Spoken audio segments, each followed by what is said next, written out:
Hello. Today I want to talk about transportation from the villages to the airport or from the airport to the villages. We've been here in the villages for around 2 years. We are not permanent. We come and go from New York. So we do a lot of traveling. So one of the headaches is getting from the house to the airport or the other way around. So today I'm going to tell you the choices that they are here in the villages, the choices to get to the airport, and the pricing. And I'm going to give you my experience of a couple of those options, choices that I already used. So usually I travel with my wife, but sometimes I do it alone if I have to come down here for some issues. So the first and the most common one in the villages is Groome or the village van. So this company, actually they are together now, so they call it Groome. Groome is the most popular transportation in the villages. So they can take you from the house to the villages, to the airport, or you can take a bus from a specific place to the airport, or the other way around. I tell you the differences between the bus and pick you up from the house. They call it door to door. To pick up a bus, you have to go to a specific area. Usually, right now, they have three spots: Spanish Springs, Lake Sumter, or Brownwood Square. Actually, it's the hotel next to Brownwood Square. So you have to be there at a specific time. They pick you up and it goes straight to the airport. Now, the bus ride to the airport is $44 before tips. So the problem with this one is you need either something to take you to the spot.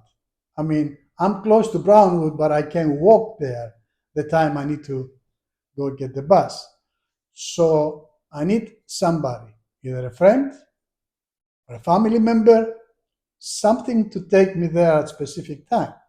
Sometimes the flight is 7 in the morning and I have to be on the bus, let's say 4, 5 in the morning. You don't want to bother anybody, you can't tell a friend, or you just don't want to bother anybody, even though you are like 8 minutes away. The other option is you can get an Uber from your house to the Brownwood Square. That's where I go, so I'm telling you about the Brownwood Square. Or for you, it might be Lake Sumter or Spanish Springs. Now, I can get an Uber. Uber, I search it just before I do this video. It will cost you $15 to take me from the house to the bus stop, and it's 8 minutes away. So $15 plus another 5 tip, it will cost you $20. And if there is Uber available, let's say 2 in the morning or 3 or 4, whatever the case is. So bus is good if you have somebody to take you to the bus stop or pick you up from the bus stop if you're coming back. It's better because you go in the bus, takes you straight to the airport, and that's it. Takes you straight to your terminal, goes to ABC, it depends on which terminal you are, and that's it. Not too much traveling around. Now, the other service they have is the most popular, I believe, and that's the one that I used a couple of times actually, is the door-to-door service. Now, door-to-door service, it will cost you $49 without tips. So 49 for you, 49 for your wife, it's $100 plus another 20. It will cost you $120 for two. Unless you travel alone, it's cheaper. So the problem with door-to-door is, MCO, the Orlando airport, it's a busy airport, especially when the schools are closed or on spring break. It can be crazy over there, especially with the Disney close by. So once I remember one time we went there and the line for the security, I mean, it was going around the building, for example. It was crazy. There's sometimes that is okay. It doesn't need too much time, but you don't know. So you have to be at the airport, in my opinion, 3 hours before your flight. So 3 hours before your flight, and then you need an hour. Villages to the airport, it's an hour ride. So you need 3 and 1, 4 hours. Now, Groom, it depends your location. I'm in the Luna. Now I'm in the Mirror. I used to be in the South. Now I'm in the Mirror. So Groom then has to pick up, I don't know how many. You don't know. Maybe you're all alone, or maybe it's 10 more people. If you, let's say, you are the fifth person to pick, or the third, or the fourth, then the van has to go around the villages to pick the rest, 5, 4, 3, it all depends.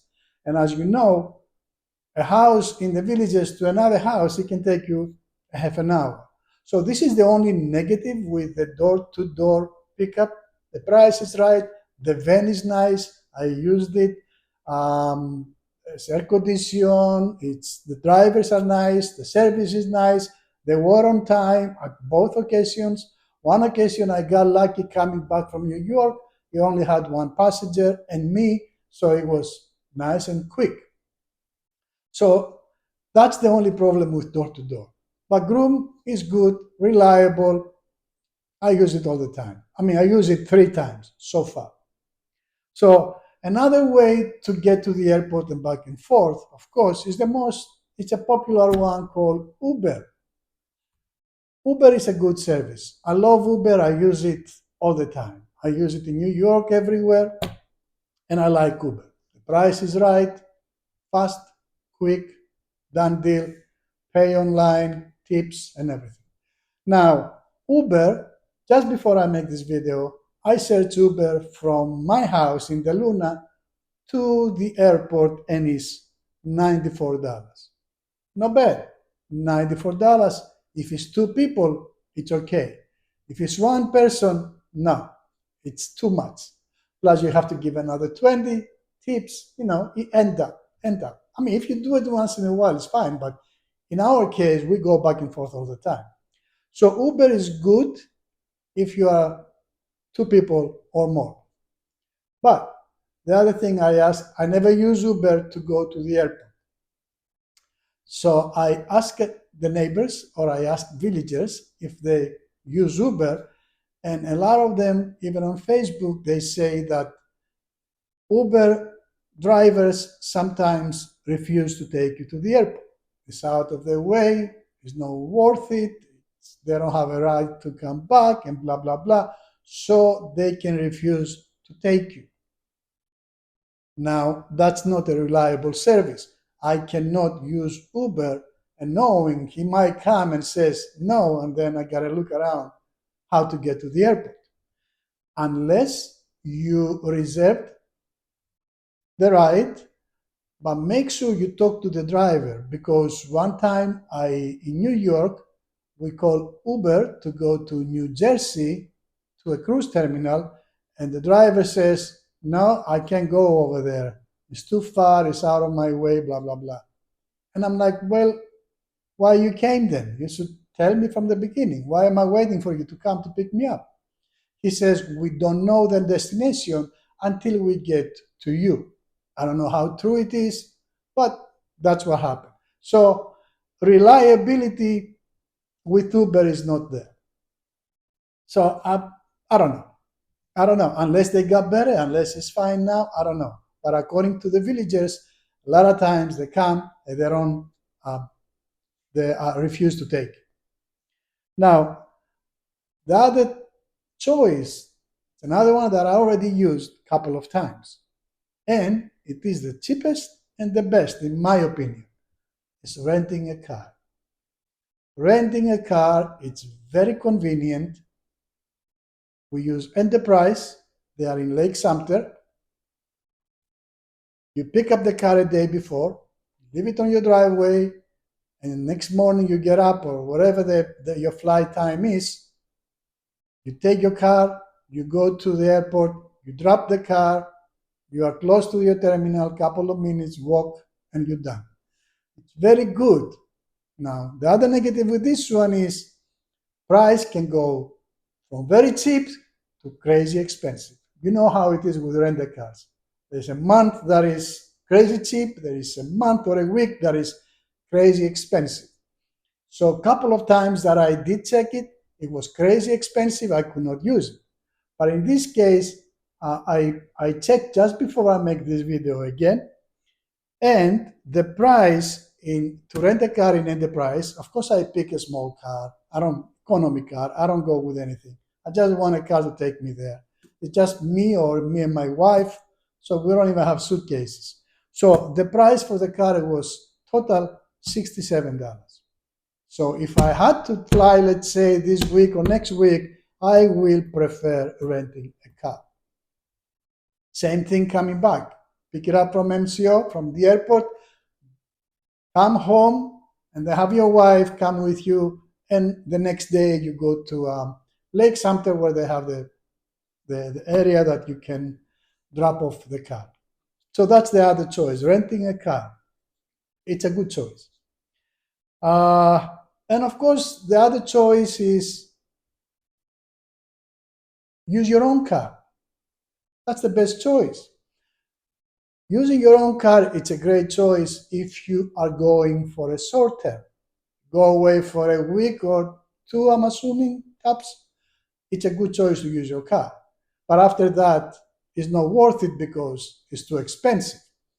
Now, you can use your car and park it in the airport, okay? Again, before I'm going to have some pricing and some images somewhere here, so for you to check. So before I make this video again, I check the parking in Orlando, in the airport. For 1 week, and I didn't book it, of course, but I check it out. For 1 week to park your car in the airport is $224. It is convenient. It is a couple of minutes from your terminal. You walk wherever you want to, wherever you need to go. $224 is not a bad price, and you can leave your car in the airport. The other choice you have, if you want to use your own car, there is a lot of if you search online and you put parking in MCO, it will give you all the places that they rent parking spots, other than being in the airport. They are around the airport.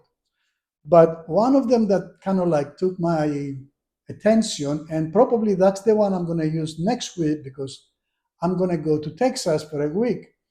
It's the parking spot. It looks like it's a company that's what they are specialized. They have parkings around airports, and I searched for the Orlando airport, and I tried to reserve the spot to see the pricing. So the pricing, it all depends. If you want a premium spot covered, if you want just covered, I'm assuming no premium, I don't know the difference, or an uncovered spot. Me, I pick the uncovered, don't care, nothing will happen. And I check a couple of pictures online, and it seems legit. It looks pretty good. And you can go on your app, you download the app, and you can save money and create points and blah, blah, blah. And you have a 25% discount. It's like I'm promoting this place. I don't even know. So the parking spot uncovered for a week that I tried to book, it was $77. Now, those places, they do have shuttles that they go around at all times, 24/7, and they can drop you to your terminal for free, according to the website. Now, I'll get back to you when I try it and give you my experience. So, yes, transportation from villages, especially to the airport, can be a headache. Now, this all things that I told you is it can be the same things for Tampa International Airport. I hope it was helpful for some of you. If you do know other ways, better ways to transfer or transport, please mention it in the comments. Please subscribe. Thank you so much. God bless you. Have a nice day.